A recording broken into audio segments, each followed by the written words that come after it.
With the new smartphones, millions of Americans are able to keep in touch on social websites like never before. A new function even allows you to give out your exact location at any time. But as WETM 18 News reporter Nick Notario found out, you could also be encouraging people to come rob you.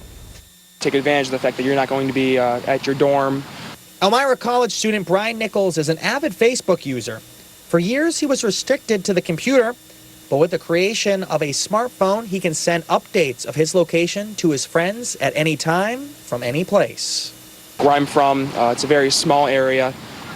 People see on your Facebook that you're going to be going to the gym. The closest gym to me is 5 miles away from my house, back where I lived. And you always got to be careful because you don't know who could be stopping by to try to take advantage of the fact that you're not going to be there. Shortly after this interview, which lasted only about 5 minutes, I friended Brian on Facebook. I wanted to see if he practiced what he preached. We'll check in again with Brian in a little bit. But you tweeted and everybody knows where you are right now. Bob Cleary owns a computer security company. He says the evolution of the smartphone has played right into the hands of criminals.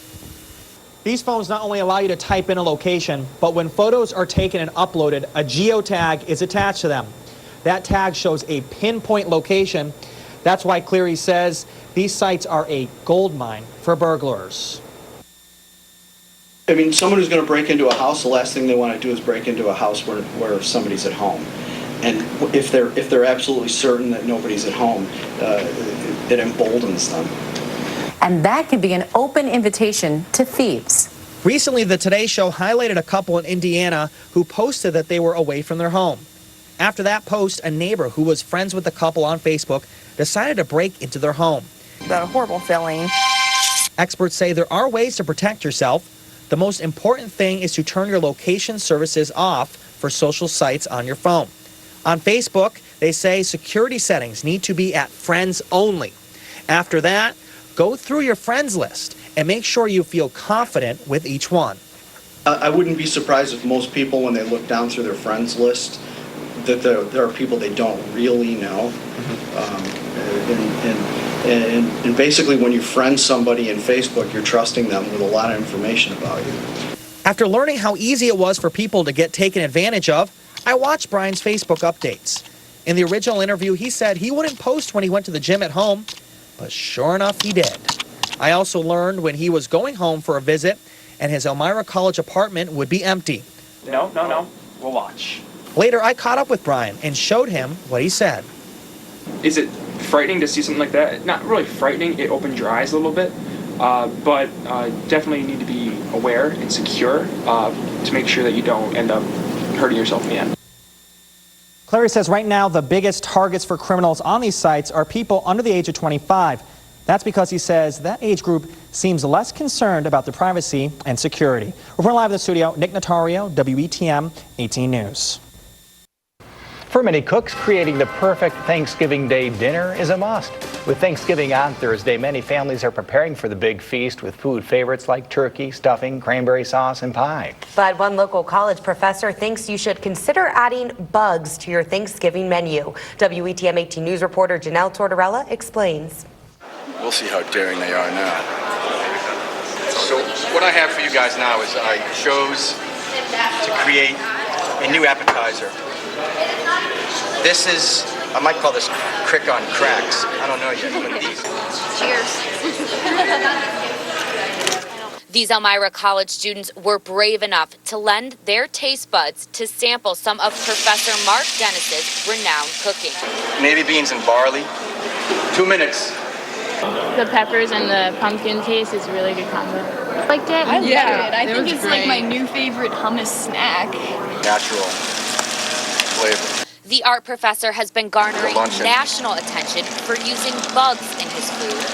You heard right, bugs. His insects of choice are crickets and waxworms. And what this does in essence is it gives the hummus a kind of crunch. Dennis says he is trying to get people to rethink what they're eating. So we decided to try some of his infamous creations.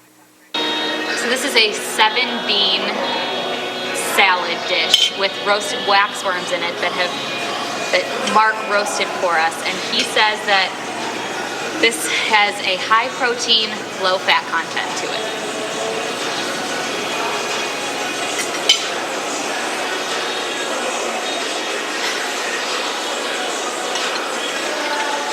You really can't taste any of the wax worms. You just get the taste of the dish. So, I mean, it's actually pretty good. So I want them to think about what it is that they're eating and to think about where that source comes from, how it's impacted the environment, how it's impacted our water supply, how it's impacted the pesticide industry. My goal is to reduce pesticide use and to encourage people to think better about the environment. Despite his good intentions, we wanted to see if adding bugs to our diet is recommended.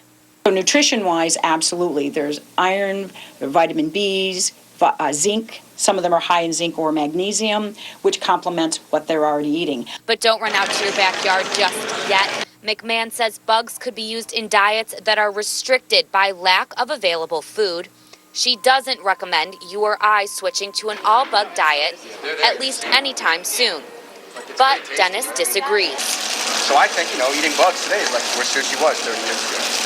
So if I can get people past the yuck factor, then my main objective is pretty much taken care of. About a year ago, Dennis started an organization called Insects Are Food to encourage people to redefine what they're eating. Now, if you want to learn more about eating bugs or Mark Dennis, you can head to WETMTV.com for more information. Live in the studio, Janelle Tortorella, WETM 18 News. Wait, I take one for the team, Janelle. Thank you. The first